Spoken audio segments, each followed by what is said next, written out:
YCP అధినేత జగన్ కు నోటీసులు జారీ అయ్యాయి. ఎలక్షన్ కోడ్ ఉల్లంఘించారని ఆయనపై నల్లపాడు పిఎస్లో కేసు నమోదు కాగా ఆ నోటీసులు జగన్ కిచ్చేందుకు పోలీసులు తాడేపల్లి ప్యాలెస్ కు చేరుకున్నారు.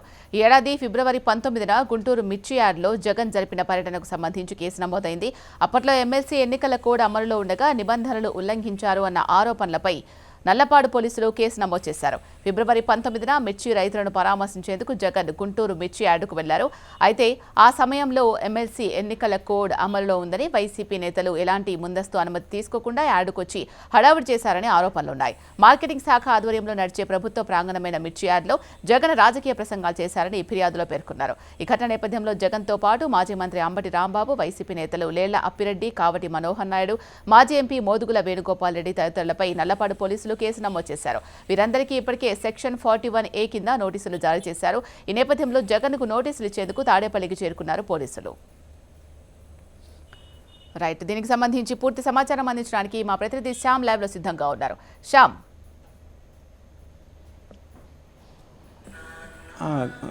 గుడ్ మార్నింగ్ శైల. ఈరోజు చూసుకున్నట్లయితే ఏదైతే ఈ ఏడాది ఫిబ్రవరి 19న మాజీ ముఖ్యమంత్రి వైఎస్ఆర్సీపీ పార్టీ అధినేత జగన్మోహన్ రెడ్డి మిర్చి యార్డ్, గుంటూరు జిల్లా మిర్చి యార్డుకి చేరుకున్నారు. అయితే అక్కడ మిర్చి యార్డ్ రైతులను పరామర్శించేందుకు కూడా ఆయన అక్కడికి చేరుకున్నారు. ఈ సందర్భంగా చూసుకున్నట్లయితే అక్కడ రాజకీయ ప్రసంగాలు కూడా ఆయన చేశారు. అయితే ఆ సమయంలో కృష్ణా గుంటూరు జిల్లాల గ్రాడ్యుయేట్ ఎన్నికలకు సంబంధించి కూడా ఎన్నికల కోడ్ అమల్లో ఉంది. అయితే ఎన్నికల కోడ్ సమయంలో ముందస్తు అనుమతి తీసుకోకపోగా అక్కడ ఒక ప్రభుత్వ కార్యాలయమైన, అంటే మిర్చి యార్డ్ అనేది చూసుకున్నట్టయితే అది ప్రభుత్వ కార్యాలయంగా ఉంటుంది, అక్కడ రాజకీయ ప్రసంగం చేశారనేది కూడా పోలీసులు కేసు అయితే నమోదు చేశారు. ఈ కేసుకు సంబంధించి కూడా అంటే అప్పట్లోనే కేసు నమోదైనప్పటికీ కూడా ఇప్పటి వరకు కూడా ఎవరికి నోటీసులు జారీ చేయలేదు. అయితే ఈరోజు ఉదయం చూసుకున్నట్లయితే ఈ కేసులో ఏదైతే ముద్దాయిలుగా పేర్కొన్నారో మాజీ మంత్రి అంబటి కానివ్వండి, లేకపోతే కనుక గుంటూరు మాజీ మేయరు కావటి మనోహర్ నాయుడు, జగన్మోహన్ రెడ్డి, అలాగే ఈ కేసుకు సంబంధించి మరికొంతమంది లీడర్లకు కూడా ఆ కేసులో ఫిర్యాదులో పేర్కొన్నారు. వీళ్ళందరికీ కూడా ఈరోజు ఉదయం నుంచి కూడా నోటీసులు జారీ చేస్తున్నారు.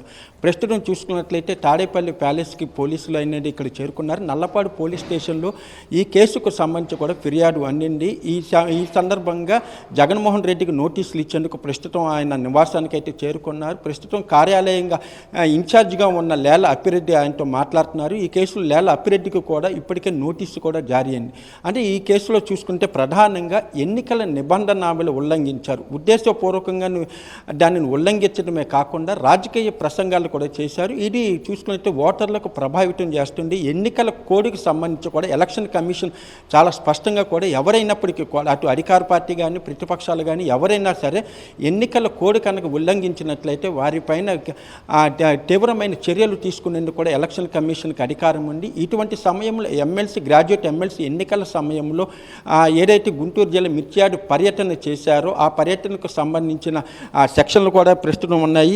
ఈ కేసుకు సంబంధించి ప్రస్తుతం జగన్మోహన్ రెడ్డి మీద 223, అలాగే 187/2, అలాగే 329, 292, 126/2, 195/1, అలాగే చూసుకున్నట్టే 190 BNS సెక్షను, అలాగే 25 రెడ్ విత్, ఇవన్నీ కూడా సెక్షన్లు ప్రస్తుతం జగన్మోహన్ రెడ్డితో పాటు ఈ కేసులో ఎవరైతే ముద్దాయిలుగా పేర్కొన్నారో అంబటి కానివ్వండి, లేకపోతే లేళ్ల అప్పిరెడ్డి, అలాగే చూసుకున్నట్టు మిగతా అందరి మీద కూడా ఇదే సెక్షన్ల మీద కేసు నమోదు చేశారు. ఈ కేసుకు సంబంధించి ప్రస్తుతం నోటీసులు జారీ చేశారు. ఆ నోటీసులు చూసుకున్నట్టు ఈ నోటీసులు అందుకున్నప్పుడు ఎవరైతే ఫిర్యాదుదారులు ఉన్నారో వాళ్ళని ఎటువంటి ప్రభావితం చేయకూడదు. అయితే ఎవరు కూడా సమాచారం ఇవ్వకుండా ఎవరు ఎక్కడికి వెళ్ళకూడదు. తాము పిలిచినప్పుడు ఆ విచారణకు హాజరు కావాలి. విచారణ కనుక హాజరు కాని పక్షంలో మళ్ళీ తగు చర్యలు కూడా మేము తీసుకుంటామంటూ కూడా ఆ నోటీసులో పేర్కొన్నారు. ప్రస్తుతం ఈ నోటీసు మీద ఏదైతే వైఎస్ఆర్సీపీ లీగల్ సెల్ తదుపరి చర్యలు ఎలా ఉంటాయనేది మాత్రం తర్వాత వీళ్ళందరూ కూడా ముఖ్య నేతలతో ఉన్నారు. అంటే ప్రధానంగా చూసుకుంటే ఈరోజు మధ్యాహ్నం నుంచి కూడా ఈ కేసుకు సంబంధించి నోటీసులు జారీ అవుతాయన్న ఒక సమాచారం అయితే వైఎస్ఆర్సీపీ కేంద్ర కార్యాలయానికి ఉంది. అలాగే రేపు చూసుకున్నట్లయితే వైఎస్ జగన్మోహన్ రెడ్డి కూడా ఒక కీలకమైన సమావేశం అనేది ఏర్పాటు చేశారు. ఏదైతే 177 నియోజకవర్గాలకు సంబంధించి గెలిచిన ఎమ్మెల్యేలు, ఓడిపోయిన ఎమ్మెల్యేల అభ్యర్థులతో పాటు నియోజకవర్గ ఇన్ఛార్జీలు, అలాగే పార్టీ కోఆర్డినేటర్లు వీళ్ళందరితో కూడా రేపు ఒక ముఖ్యమైన సమావేశం అనేది జగన్ అధ్యక్షతను ఏర్పాటు చేశారు. ఈ సమావేశంలో చాలా కీలకమైన నిర్ణయాలు కూడా తీసుకునే అవకాశం ఉంది. ప్రధానంగా చూసుకున్నట్లయితే ఏదైతే ఈ నల్లపాడు పోలీస్ స్టేషన్ కేసుకు సంబంధించి కానీ లేదా మొన్న సత్తెనపల్లి పర్యటన సందర్భంగా ఇద్దరు దుర్మరణం చెందారు. అందులో ఒకరు నేరుగా జగన్ రెడ్డి ఏదైతే ప్రయాణిస్తున్న వాహనం కింద అతను చనిపోయాడు, సింగయ్య అనే వ్యక్తి. అలాగే దీనిపైన కూడా A2గా కూడా జగన్మోహన్ రెడ్డి పేరునైతే ఇప్పటికే పోలీసులు చేర్చారు. అలాగే చూసుకున్నట్లయితే తెనాలి పర్యటన కూడా నిబంధనకు ఉల్లంఘించి చేశారనేది కూడా అది కూడా మరో కేసు కూడా నమోదు చేసే అవకాశం ఉంది.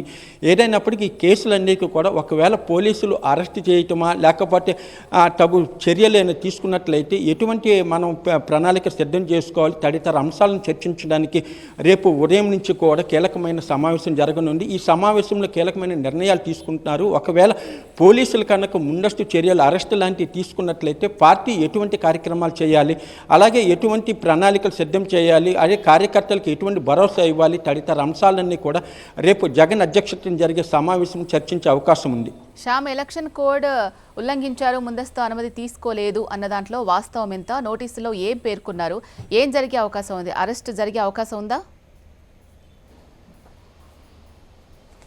తప్పనిసరిగా ఇది చూసుకున్నట్లయితే మిర్చి యాడ్ పర్యటన చూసుకుంటే ఫిబ్రవరి 19 జరిగింది. ఆ సమయంలో కృష్ణా గుంటూరు గ్రాడ్యుయేట్ ఎమ్మెల్సీ ఎన్నికల కోడ్ అనేది అమల్లో ఉంది. అప్పట్లో ఎన్నికల కోడ్ కూడా ఏదైతే టీడీపీ అయితే ఆ ఎన్నికలకు సంబంధించి వైఎస్ఆర్సీపీ ఆ ఎన్నికల్లో పోటీ చేయలేదు.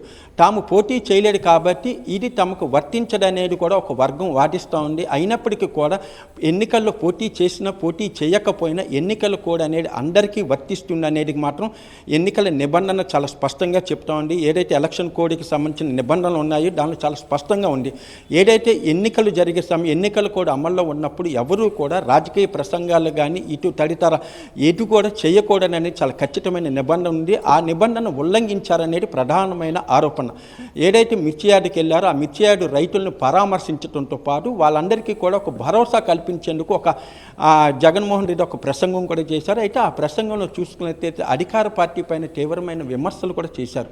ఇది చూసుకున్నట్లయితే పూర్తిగా రాజకీయ ప్రసంగం అనేది కూడా వాళ్ళ పోలీసులు భావించారు. ఈ నేపథ్యంలోనే నల్లపాడు పోలీస్ స్టేషన్కి సంబంధించి కూడా కేసు అయితే నమోదు చేశారు. అయితే అప్పటి నుంచి కూడా ఫిబ్రవరి 19న ఈ యాత్ర అనేది జరిగింది. అప్పట్లోనే ఈ కేసు నమోదైనప్పటికీ కూడా అప్పటి నుంచి కూడా ఎటువంటి నోటీసులు కూడా జారీ చేయలేదు. అయితే ఇవాళ చూసుకున్నట్లయితే దాదాపు 4 నెలలు గడిచింది. ఇవాళ జూన్ 24వ తేదీన చూసుకున్నట్లయితే వీళ్ళందరికీ కూడా నోటీసులు జారీ అవుతున్నాయి. ప్రధానంగా చూసుకున్నట్లయితే ఏదైతే గత వారంలో సత్తెనపల్లి పర్యటన సందర్భంగా చూసుకుంటే ఒక వ్యక్తి నేరుగా జగన్ రెడ్డి ప్రయాణిస్తున్న వాహనం కింద పడి ఆయన మృతి చెందడం జరిగింది. అయితే అతను పార్టీ కార్యకర్త. ఇప్పటికే అతన్ని పార్టీ పరంగా ఆడుకునేందుకు ఒక 10 లక్షల రూపాయల ఆర్థిక సహాయం కూడా చేశారు. అది కేవలం ఉద్దేశపూర్వకంగా జరిగింది కాదు. అక్కడ చూసుకున్నట్లయితే కనీసం జగన్కి Z+ కేటగిరీలో ఉన్న ఒక మాజీ ముఖ్యమంత్రికి రక్షణ కల్పించడంలో పూర్తిగా ప్రభుత్వం విఫలమైంది. కనీసం రూపార్టీ లేదు. అటు పెద్ద సంఖ్యలో కార్యకర్తలు వచ్చి నేరుగా VVIP ప్రయాణించే కారు బ్యానెట్ పైకెక్కి కూడా వాళ్ళు చిందులు వేశారు. వాళ్ళని నియంత్రించాల్సిన పోలీసులు అక్కడ కానరాలేదు. ఒకవేళ పోలీసులు కనుక ఉన్నట్లయితే ఈ మరణం సంభవించేది కాదని వైఎస్ఆర్సీపీ వాదన. ఏదైనప్పటికీ కూడా ఆ కేసుకు సంబంధించి కూడా ఇప్పటికే జగన్ రెడ్డి వాహనానికి సంబంధించిన డ్రైవర్ని A1గా పోలీసులు కేసు నమోదు చేశారు. A2గా జగన్మోహన్ రెడ్డిని కూడా ఆ కేసులో చేర్చారు. అలాగే మాజీ మంత్రులైన విడుదల రజని, పేర్ని నాని వీళ్ళందరిపైన కూడా ఆ కేసు ఇప్పటికే నమోదైంది. అంటే ఈ తాజాగా ఈ నల్లపాడు పోలీస్ స్టేషన్ ఎన్నికల కోడ్ ఉల్లంఘనకి సంబంధించి ప్రస్తుతం నల్లపాడు పోలీస్ స్టేషన్ నుంచి కూడా ఉన్న పోలీస్ అధికారులు ప్రస్తుతం ఇక్కడ చేరారు. ఇక్కడ ఏదైతే జగన్ నివాసం లోపలికి కూడా వెళ్ళారు. వాళ్ళైతే ఒక నోటీసు ముందుగా వాళ్ళు జారీ చేస్తారు. ఆ నోటీసులో చూసుకున్నట్లయితే తప్పనిసరిగా మీరు సమాచారం ఇవ్వకుండా మీరు ఎటువంటి దూర ప్రాంతాలకు వెళ్ళకూడదు. పిలిచినప్పుడు తప్పనిసరిగా మేము ఎక్కడికి రమ్మంటే అక్కడికి వచ్చి మీరు హాజరు అవ్వాలి, విచారణకు సహకరించాలనేది మాత్రం ఆ నోటీసులు చాలా స్పష్టంగా పేర్కొన్నారు. అది కనుక ఉల్లంఘించినట్లయితే మరో కోర్టు కేసు కూడా నమోదు చేసేందుకు వెనుకాడబోమంటూ కూడా ఆ నోటీసు సారాంశం. రైట్. Thank you Shyam.